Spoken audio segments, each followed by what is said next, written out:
Hey folks, Malforian here and welcome back to the channel. Today we're taking a look at the 1.9.0 Lance update patch notes for Crusader Kings 3. This is Dev Diary 128. It is the launch of Tours and Tournaments DLC today.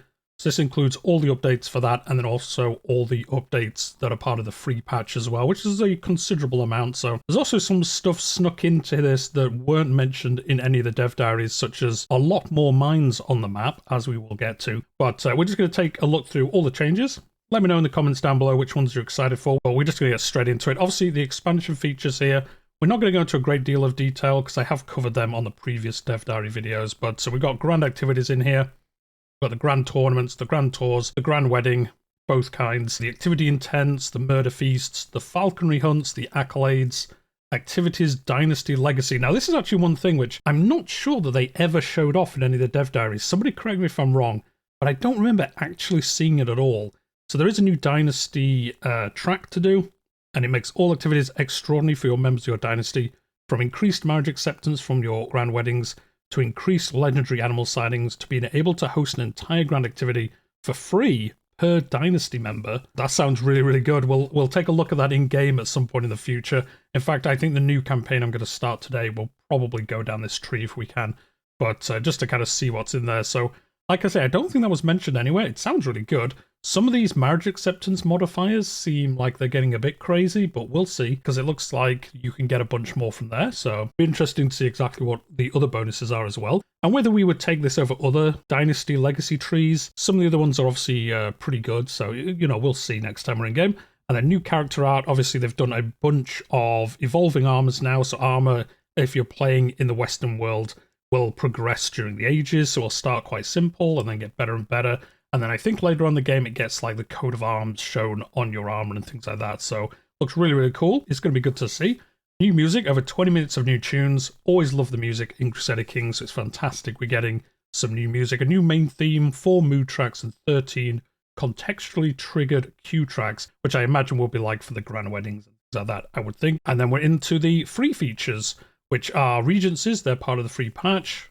Trench regencies, like I said, all these we've covered before, so I'm not going to go into super detail into them, but getting regencies into the game is fantastic. Added a baker's dozen, new mechanical interactions around characters becoming regents or thoroughly abusing their power whilst they are regents. So again, we've seen some of this talked about before.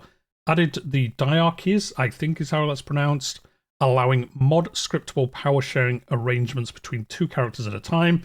This is going to be really cool for some mods, especially I would imagine like the Fallen Eagle and other ones like that, where they had like 2 rulers at the same time. Going to be interesting to see how that works, but they have added in there. So added coups feature, we've seen that as well under regencies. Trilateral interactions, where an intermediary can veto or allow the interactions before the recipient can accept or decline. This way the liege can have a say if their diarch wants to abuse or use their powers. Again, they've kind of covered that a little bit already. And then this is a major one. I like how it's just snuck in there as a random line. Added the travel system. So characters now actually move around the map, kind of on the map itself. And they will mention later on that every character is now always in a place of some kind. I think before you could have characters who were technically nowhere, but now they're always set on the map somewhere. I think if they're a baron or higher. So it's really cool to see. That's obviously going to make a lot of the game a lot more interesting. And again, this is one other one. I kind of feel like they should bold some of these, but added 130 plus events that occur whilst traveling, both dangerous and non-dangerous in nature. So just a bunch more events, which is good. You know, I think we've all said for a while, this game just needs way more events and things to kind of change up gameplay as you go through it, and hopefully all the content that comes in this patch is going to do that. So added the Caravan Master core position for organizing the logistics of your liege's travel. Added several travel options which allow for customizations. Again, we've covered that in the previous dev diaries. Added the travel route editor, so this is where you can change your kind of routes you're going to take on many of your new adventures on the map. Every character now has a bona fide location on the map, as I was saying before. Characters paying homage, petitioning their liege, and going to meditate in seclusion now travel to their destination. Oh, that's cool. So if you petition their liege, they've got to actually travel to you now, I guess, to actually do that, which is pretty cool. They're not just going to instantly do it, which is pretty fun. Added vassal stances. Every vassal in the house has a stance based on their personality. And this is a little bit like if you played in CK2, you will now have like Glory Hound, religious vassals, and depending on which one they are, they get different bonuses elsewhere in the game. They've reworked how some of the bonuses work, so they only affect these different stances. And as it says in the next one, this will also affect who they would like to be your successors. So, you're first in line. Well, if you've got like primogenitor or something like that, well, it's probably going to be him, but maybe they don't like him. So if he does become your heir and he does take over from you, they're not going to like him for a while. Whereas if they love him, they're going to get a little extra bonus. I think that will help with some succession issues where you go from someone loving your character to them absolutely hating them, and it's kind of out of your control in some ways. So I think that will help quite a bit. Men-at-Arms are now stationed in specific buildings. This was one of the early dev diaries, talking about how they've got rid of a lot of the Men-at-Arms wide bonuses, and you now get similar bonuses from stationing specific Men-at-Arms in specific buildings. So if you have mounted cavalry, you put them in a stables and they'll build up a buff basically from being in that building, rather than all your heavy cavalry getting crazy bonuses. So again, that's a really good change. We'll see how it works out in practice, but I've really liked that from what I've seen so far. I revised the rewards and balance of practically all buildings. More details in the balance section, so we'll get to that later on. Significantly refined the game's economy. Building slots now increase over time. Many new buildings have been added. Building costs have been completely revised. Domain limits have been lowered. More details found in the balance section. This was one of the dev diaries as well about how they redid the economy. So building slots, yeah, you start with like, say 3, and then over time you unlock more and more, so you can have 6 or 7. And buildings get way more expensive to prevent you from really just building the same buildings everywhere for the, for the same cost and things like that. So it'd be interesting again for this, like many of these changes here, how that actually affects your gameplay. I think it will do. I think for some campaigns, especially for me, I'm probably going to think like, oh, maybe I want to like a cavalry focused campaign, so I'm going to build a lot of stables. I'm going to house my men-at-arms in those stables, build them up, and then I'll be like a crazy steppe horse army and things like that. So I like it. I think it'd be really cool. Adult count and above rulers, excluding mercenaries, now have a chance to passively gain nicknames. So you'll just see more nicknames in the game across a wide range of characters rather than it just being a very select few leaders, usually how it looked anyway. Added descriptions for more historic nicknames, so they're just gonna, if you hover over them, I guess it will tell you. A couple of game rule changes here, so nothing too crazy, about increasing the domain limit or reducing it. You can now offer to pay ransom for your courtiers, vassals, close family members, dynasty members, lovers, friends, anyone who is married to a member of your close family or dynasty. This is actually a fantastic change, because I'm sure, like me, you've had campaigns where people in your house or your dynasty have been captured and there's nothing you can do about it. You can't pay to get them out of being in prison, whereas now you can do. Obviously, there's a chance they'll just say no anyway, but you do actually have that option now, which is really, really cool.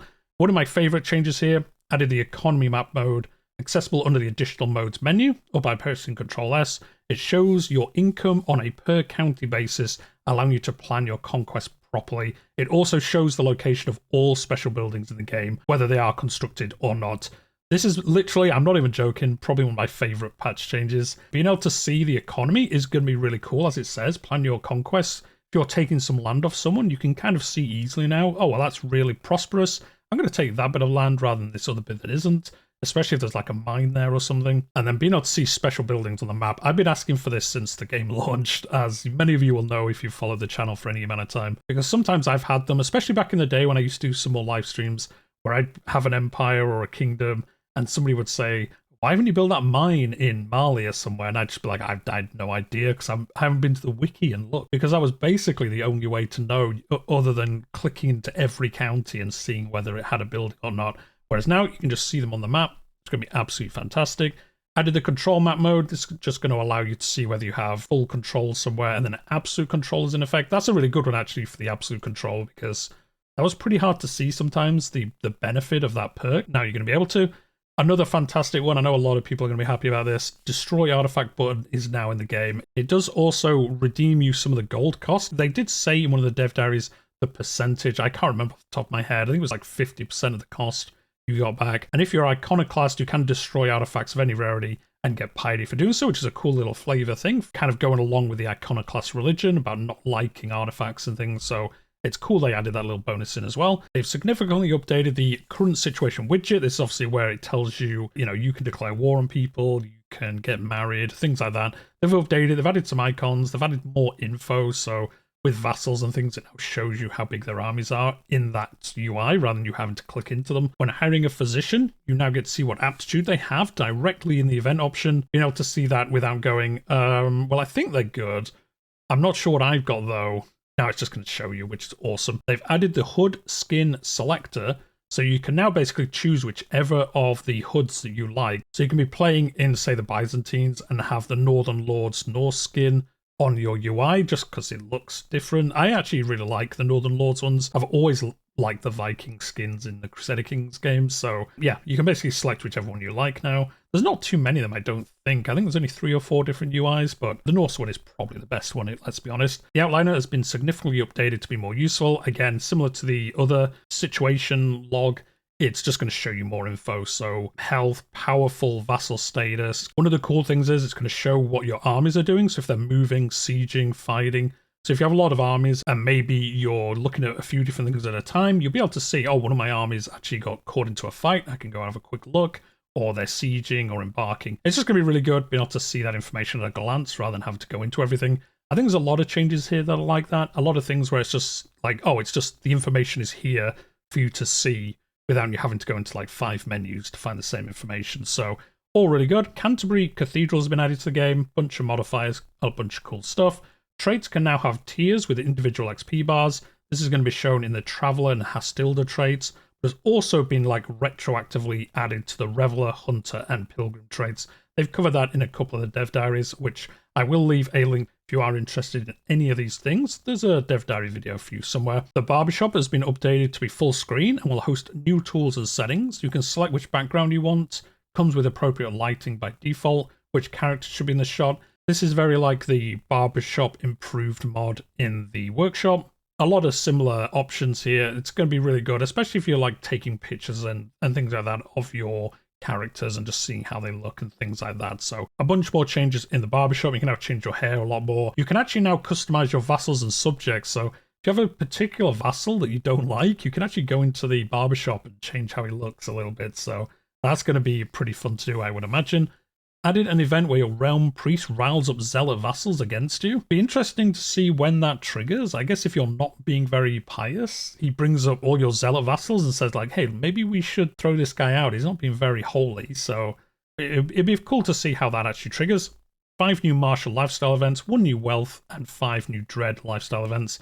So just some more events thrown in there as well. So that's all the kind of free changes. So as you can see, a lot of stuff getting added, which is fantastic. And now we're on to achievements. I made a quick video about this yesterday. You can now gain achievements through non-Iron Man single-player games. You can also get achievements while using mods, which is amazing. As I said in the video yesterday, the Viet mod, the Rice mod, some of these just add so many more events to the game. You can now use them and, you know, play the game and get achievements, which is pretty crazy. I know Victoria 3 works like this, so it's cool they've brought it over. There are some limitations though. Switching your play character, opening a multiplayer lobby, or using the debug commands will remove the achievement eligibility. It doesn't say here, but I imagine the debug commands will also include, you know, those cheat mods basically that allow you to just like add prestige to your character, because they're basically just a graphical version of the debug commands. So I would imagine those as well will negate them, which is fair, because otherwise you could just press buttons and give yourself unlimited stuff, which to be fair, some mods will do that anyway, but they are the limitations, just so you're aware. We're on to tech. Implemented texture streaming. Now many textures are loaded and unloaded on demand. This basically just saves VRAM for you, so should see the game run better, I would imagine, if you have the higher graphics option selected. And then we're straight on to balance. So there's a lot of balance changes here. A lot of them feed into, as it said before, how men-at-arms have changed and how buildings have changed. So there's nothing too crazy in here. The Gavelkind Tribal Era Innovation now gives 1 domain limit. The default number of building slots has been lowered by 1 for both county capitals and baronies, which they talked about, like I said previously, they want to kind of reduce how many building slots a lot of places have, then you gain them back during the eras. The bailiffs, guilds, windmills, and ledger innovations now unlock 1 building slot for provinces of that culture. So there we go. That's how you kind of get them back, through getting these innovations, which I think is a way better way of doing it, rather than places basically having a set amount. And then there were some ways to get additional ones, but this is way better, I think, having less at the beginning and then them gradually improve. It's also going to help differentiate which cultures are doing better than others, I think, because they're going to have more buildings. It'll be interesting to see if it leads to snowballing on certain cultures, but the capital province and capital duchy modifiers now provide some stationed men-at-arms percentage bonus to further promote consolidating your domain within one duchy, which, to be honest, if you're playing Crusader Kings correct, as it were, you always want to try keep 2 duchies to yourself and own the entirety of those duchies if possible. And this basically just gives you some bonuses if you build a special duchy buildings, which they have shown off before. Castles now provide some general station men-at-arms bonuses. Domain limit is now increased by 1 point for every 6 points of stewardship, up from 5. So this is actually a pretty big change. Before, every 5 points of stewardship, you got an extra domain limit. Now it's 6. It's not a crazy difference, but it is going to be that little tipping point that you used to be able to get to is now a little bit further away. So again, I think it's aimed at trying to prevent people just snowballing domain limit for themselves. So yeah, a little change, but I think it will actually impact people quite a bit.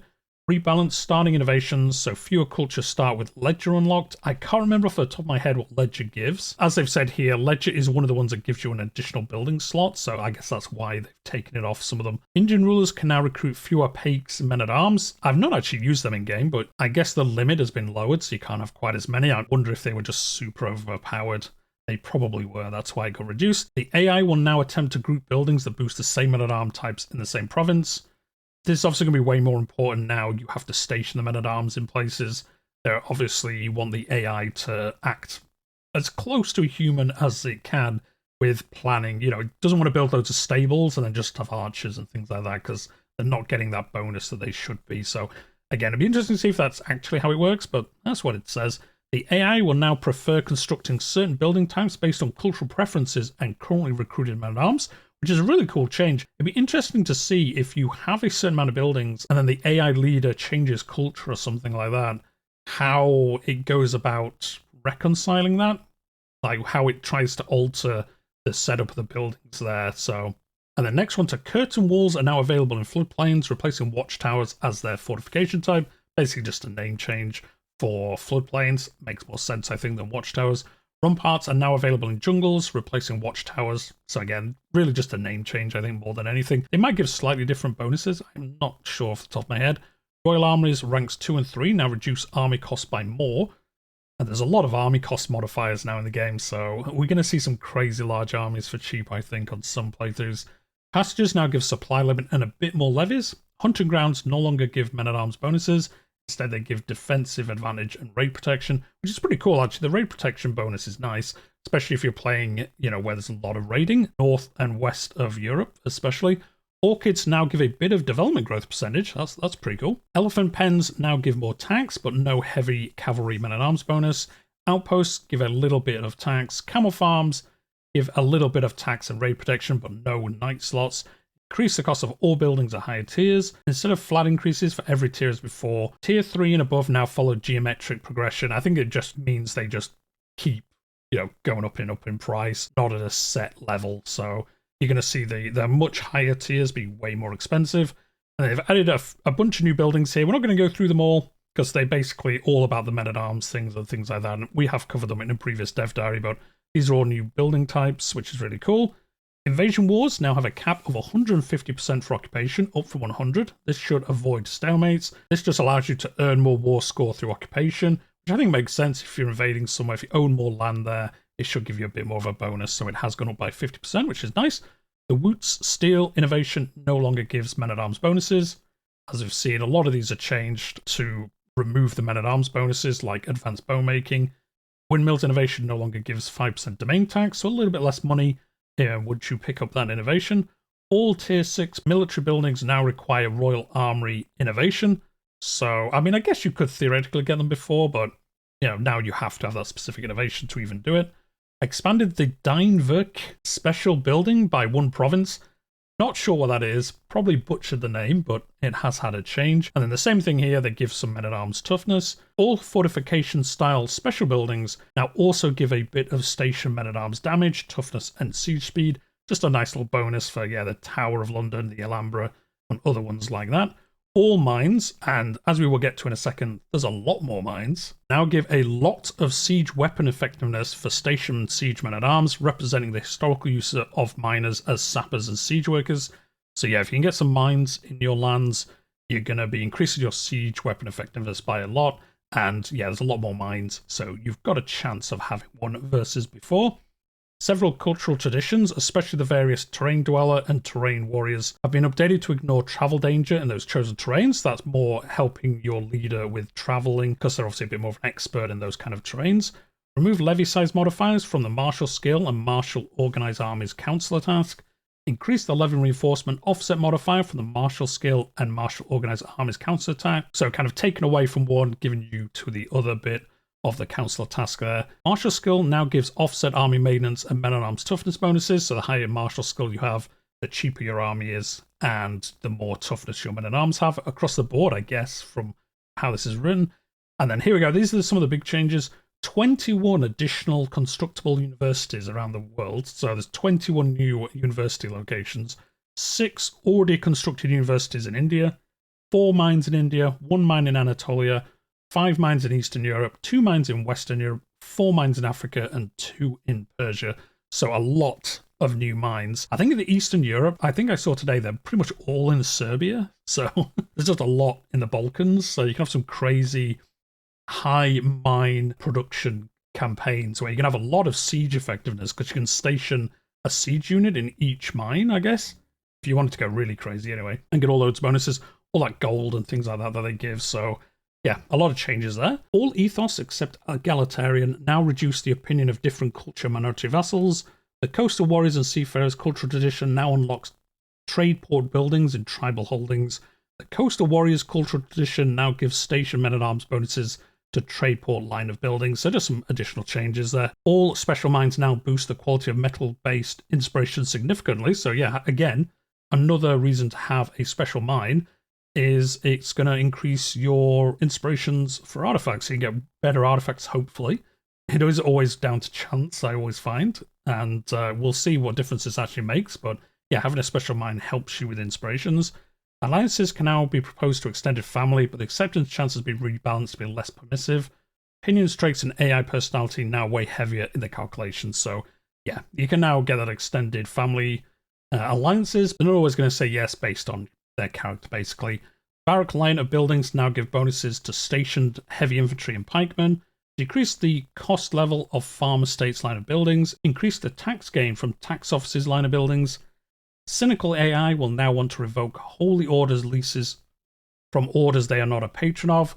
This is actually a really good change. I'm surprised this wasn't in before, to be honest. Like, if you don't believe in, that Holy Orders faith, why would you allow them to stay? So this is basically, you'll get cynical AI who just kick out Holy Orders that they've taken over, I guess. I wonder if they'll move somewhere else. I wonder if you get an event where they say, like, oh, we've been kicked out by so-and-so. Can we come and locate in your land? That would be cool. I'm not sure if that's in. It would be an awesome change, though. It would be kind of cool to kind of see what happens, or do they just basically just get evicted and nothing happens? Global vassal opinion bonuses will now only appear on illustrious artifacts.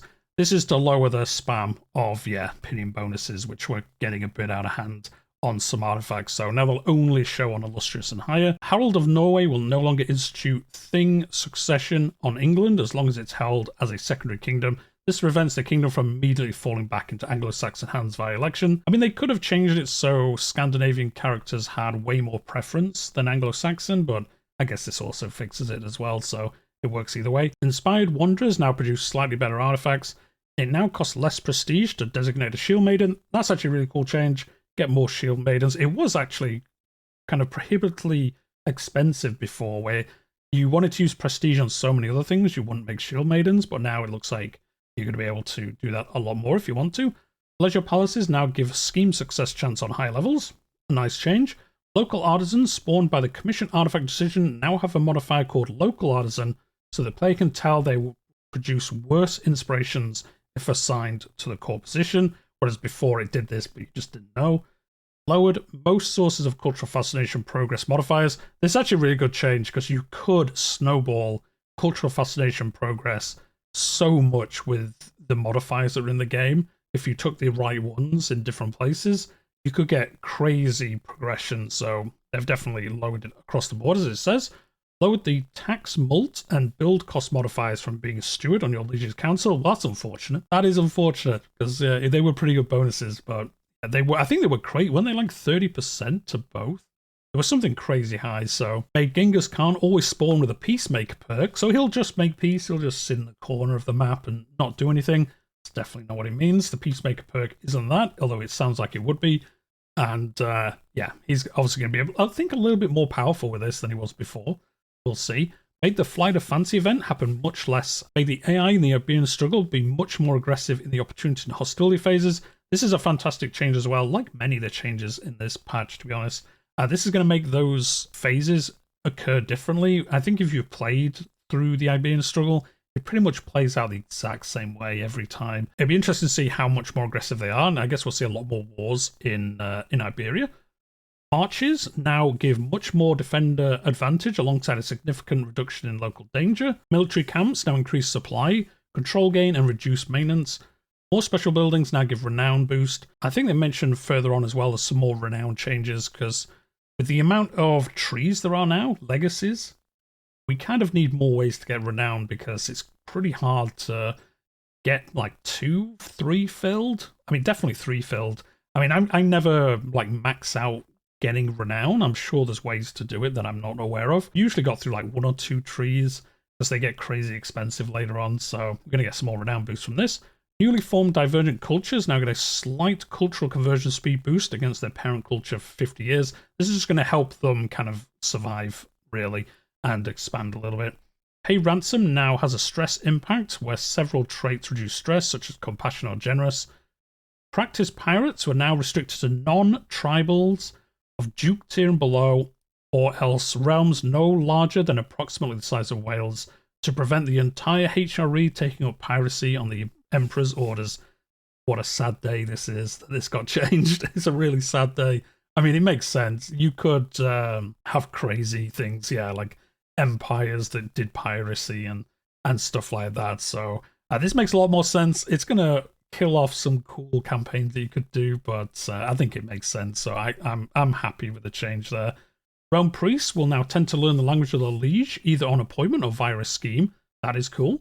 Reduce the renown effects of castle keepers. I'm not even sure what the renown effect was. Roughly halved all sources of build cost reduction. Terrain-based reductions lowered by 33%. They have tried to balance some of these additional bonuses that you can get by reducing other bonuses that you can get across the board, because yeah, if they didn't do that, you could definitely get build cost reduction 100%, stacking the modifiers that are now available. But obviously they've changed that, so you won't be able to anymore. Or I wonder if there is a way you could do it, but it'd be so difficult to do, it's not worth it. I would imagine someone will come up with a way you can get it to a 0% cost, but they have lowered it anyway. So we'll see, obviously, how easy you can get that built up in a normal kind of campaign. Rulers now start the game with 36 months of income rather than 18, so rulers just start the game now with a little bit more money. Some faith opinion bonuses will now only appear on illustrious artifacts, again changing. So some of these modifiers are pushed up to the higher tiers of artifacts rather than being available at all tiers, because again, there's just a lot more opinion modifiers available in the game now, so make them a little bit harder to get. Siege works now give toughness to station siege weapons and also significantly reduce the cost of creating and maintaining them. That's actually a really cool change. Significantly increase the hostile scheme resistance and success chance reduction from the Greatest of Khan's trade and modifier, increasing the siege ability and added opinion with minority vessels.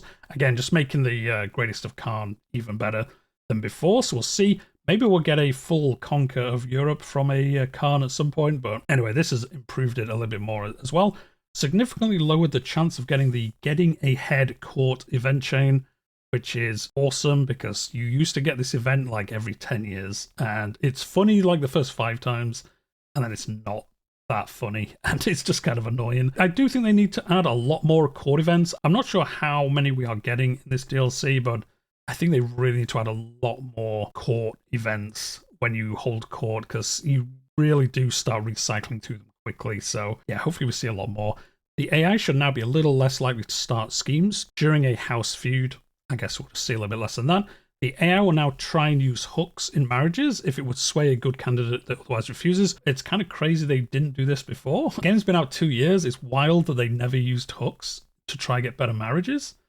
I guess that was the case, though. The commission artifact decision has been changed so that local artisans can't produce common quality artifacts, and instead come with an inherent quality penalty that is difficult to overcome. This makes it possible for them to produce higher tier artifacts. So yeah, now it's not limited, but it is very hard anyway to get above that limit. But it is possible if you've got, I guess, mines and things like that, which would help. I guess that's actually why it's changed, because the mines do help in that regard. The Doge's Palace special building now gives 5 flat income rather than 50% county tax bonus, because it used to snowball like crazy. The Mines of Mali now give a bit of development growth. The Reichskrone is now considered lustrous, so it's just nicer. It just has a nicer border on the graphic. The Theodosian Walls now give 10 flat income rather than 300% county tax bonus, and the 300% levy bonus has been lowered to 30. That's a massive nerf to it. This still leaves Constantinople as the most economically viable county in the world, but it won't be so brutally overpowered anymore. I mean, that levy bonus is a massive reduction.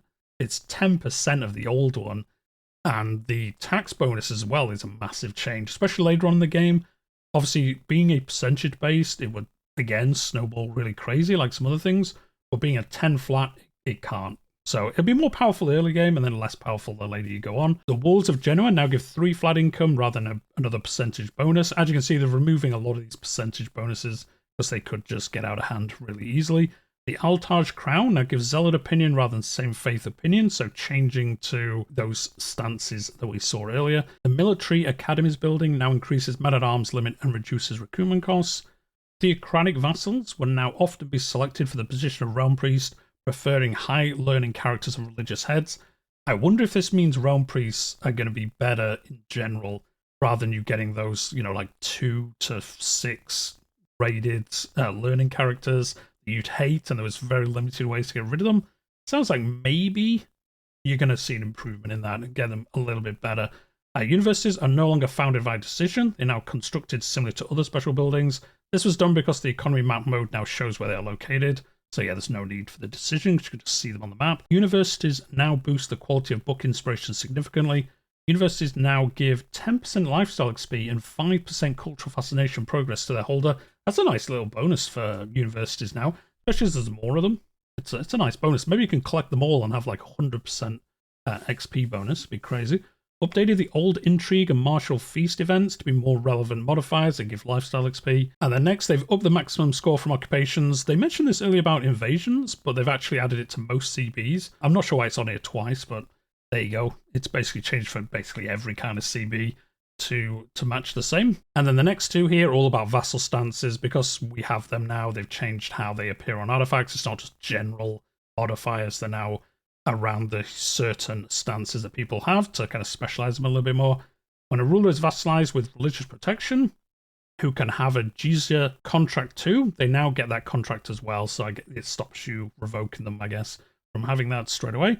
You now lose stress if you're greedy, generous, and gifting masterwork plus artifacts based on the rarity of the gifted artifact. That's actually really cool. If you're generous, giving away them gives you a stress loss, I guess. If you're greedy, you obviously don't like giving away artifacts, so it's not as good. But it is also Masterwork Plus, so it doesn't affect, the trash artifacts that you're going to get. You now lose less stress when sending gifts as a generous character, and you don't lose stress if you're gifting to your heir. Crocodiles can now attack from the rivers in crocodile-having areas, even if the province terrain is not otherwise suitable for crocodilians. Sure, let's go with that. Cultures with house lords can now take massively reduced attrition and have greatly increased speed when raiding over land. We saw this mentioned in one of the dev diaries. It's going to make the all the horse lords basically a little bit more powerful. Well, actually, significantly more powerful because they're going to take reduced attrition and move faster in suitable terrain. So that's pretty cool. Cultures with the Sahara nomads or desert travelers now have decently reduced attrition and moderately increased speed when raiding. So again, they can kind of raid further and things like that without having their armies get attrition to death. Added a little bit of raid speed boost and raiding attrition reduction to Himalayan sellers. Being in the Himalayas should really help you in that way, so cool to see. And this next one is actually a really cool change as well. Escaping from prison is now a crime if the imprisoner had a legitimate reason to imprison you. So if you're like an adulterer and you get imprisoned, if you escape, that is actually a crime as well. So you'll be a double criminal. Because people will look and say, well, no, you should have been in prison because you were a bad person. So we shouldn't be happy that you've escaped. We should be annoyed that you've escaped. So yeah, that's pretty cool. Meditate and Seclusion no longer uses the activity system, has been updated to use new location system. Rebalance pay homage rewards and scripted values for Dynasty Prestige, scale by era. Made Smith inspirations more common and Weaver inspirations a little less common. This is actually a cool one. I did notice you did get a lot of very similar Weaver inspirations, whereas now I guess you're going to see more weapons and armor from your inspiration characters that arrive. Cultural traditions now play a bit more of a role when inspired people pick their inspiration type. Oh, that's actually really cool. So I guess, yeah, they will pick things based on their tradition, which is cool. Regents are more attractive candidates under elective succession and will prioritize voting for themselves and their liege's candidate depending on loyalty. Regents are now more powerful electors under all elective types except for Ting. Regents are obviously new to the game, so it's cool to see they're kind of interacting with other features as well.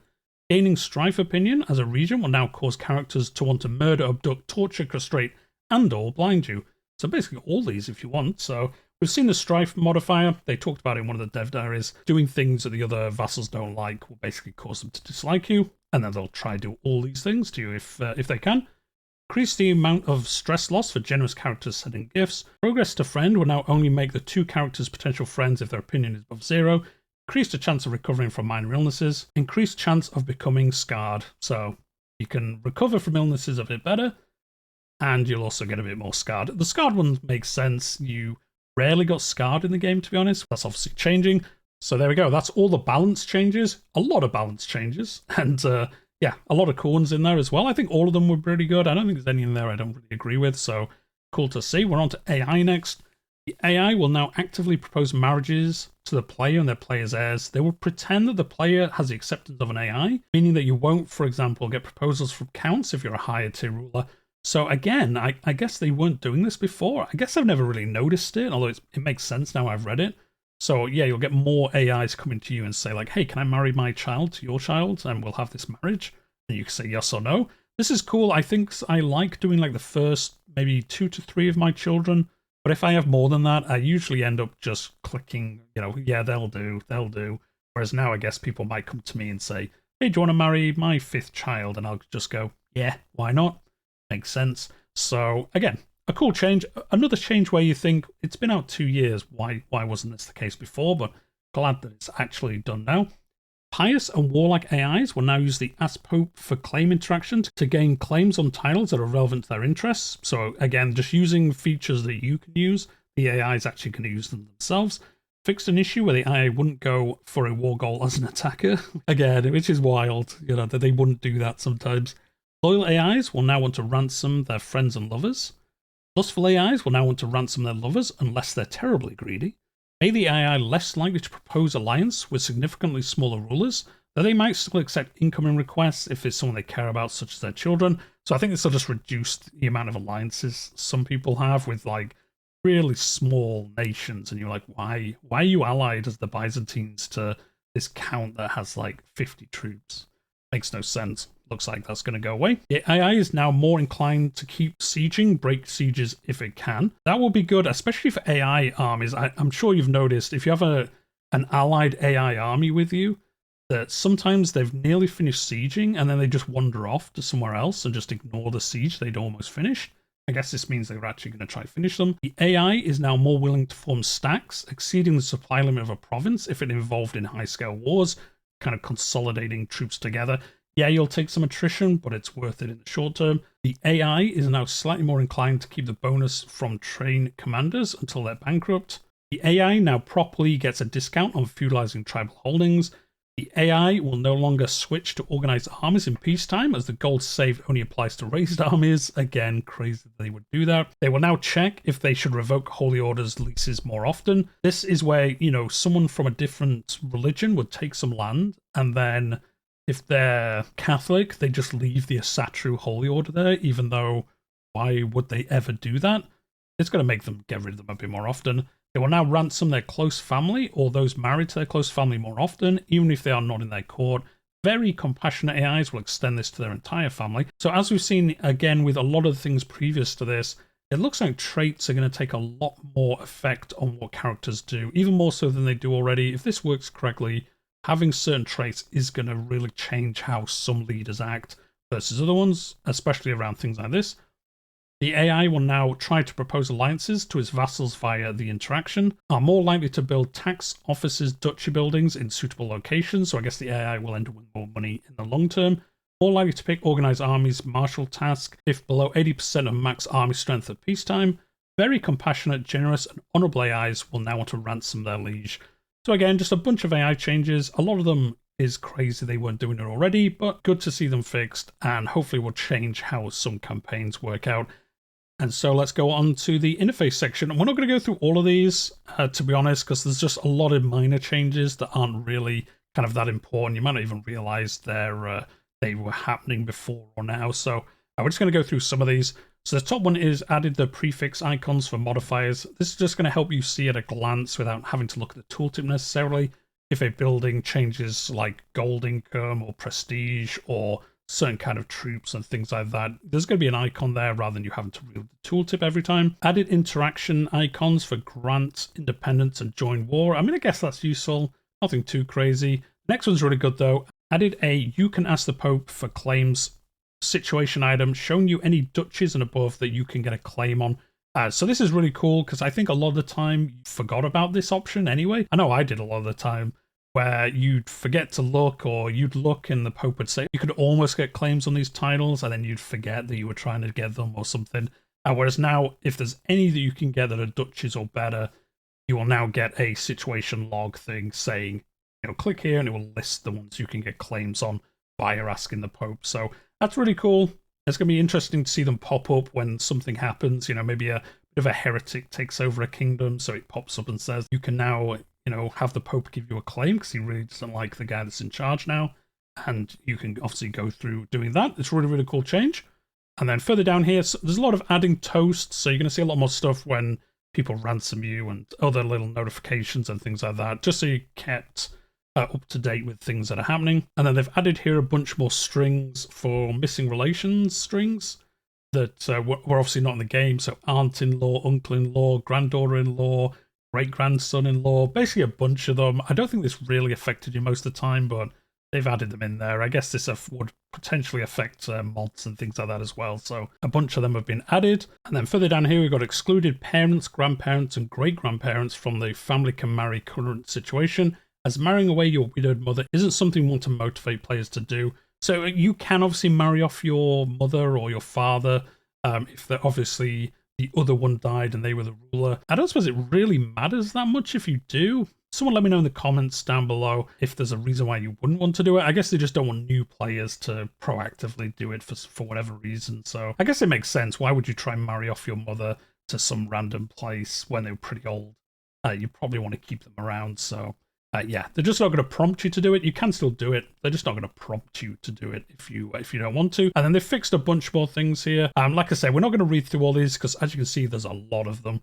And a lot of them are just changing tooltips slightly and things like that, calling out things that you didn't previously get told about and stuff like that. So nothing too crazy. As always, I'll leave a link in the description to the patch notes so you can read through them yourself and kind of read up on anything we might have skipped through. But like I say, we're covering almost everything here, but there's some things that we don't need to talk about. And then we're on to art next. Coat of arms can now show up on the clothes of characters. This is an amazing change. You'll now see them on your character, and it's going to be awesome for kind of showing off your house and things like that.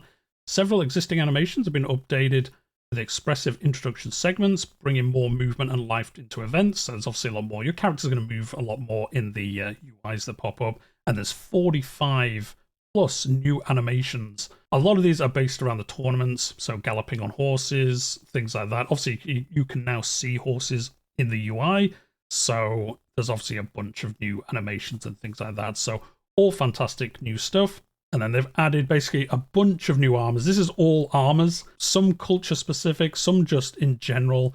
Most of them are Western cultures, and there's just this is just new armor, weapons, and things like that. There's a lot of them added to the game, so a bunch of them here getting added. And then they're also adding some additional mine markers on the map. See more under balance. They talked about that earlier. There's like 15 new mines on the map, so obviously showing them on the map itself. And then they're obviously adding a bunch new hunting props because there's a lot more hunting. There's the legendary beast to capture and things like that, so they've obviously added a lot more art around those. So there's just way more art. And I think similar to music, art is just fantastic in this game. So the more of it we get, the better and better. And then at the end here, added an enormous amount of new background illustrations. used in various events, roughly 40. Just makes the game look different every time you play it, especially as a lot of them are probably locations, not location specific, but, you know, deserts and forests and things like that. So it's going to look different depending on where you play. Audio, basically, if you play it on Linux, you sometimes encounter an issue and you won't anymore. Well, hopefully not. A bunch more localization. Then game content. Added feud target house name to house modifiers. Added a memory for becoming a nemesis. Added a mention of the Casus Belli to the war declaration, war end, and war join memories. Per user request. Who requested this? Added Go as a board game variant for Tibet, and Fichel as a board game variant for the Celtic world. Actually, it's a pretty cool change. I'm not going to complain about it. It's actually pretty cool. Owners of the Royal Court can now commission earn court artifacts via artist inspirations. Change blot, grand right, and meet peers to use the new activity system. You can now select a location to host a blot or grand right in your realm, as we've seen before. Added guest selection functionality to the blot, grand right, and meet peers. Again, they've covered that in one of the dev diaries about how you can now get a UI and you can choose who attends. So that's going to be really cool. And then upgraded pilgrimages, feasts, hunts to use the new activity system and added new events. A whole bunch of them here. I won't go through them all now. It was covered in a dev diary previously. Just way more content for these kind of activities, which is awesome. User modding. We're not going to go through this. I don't mod. I just play good mods, and I'm sure many of you are the same. You just play amazing mods, and you can now earn achievements with them, as we saw before. This is obviously helping modders. And then the database. Again, we're not going to go through the database changes. Most of them, as you can see, are just adding mines. More than half of them are just adding mines to the map. So way more mines, and then just correcting some spelling mistakes and things like that. And then there's a whole bunch of bug fixes. As you can see, there's many bug fixes. And again, we're not going to go through them one by one. A lot of them you won't even have encountered during campaigns, I would have thought, but there's a whole bunch of them here. Again, you can read them all in your own time if you wish to.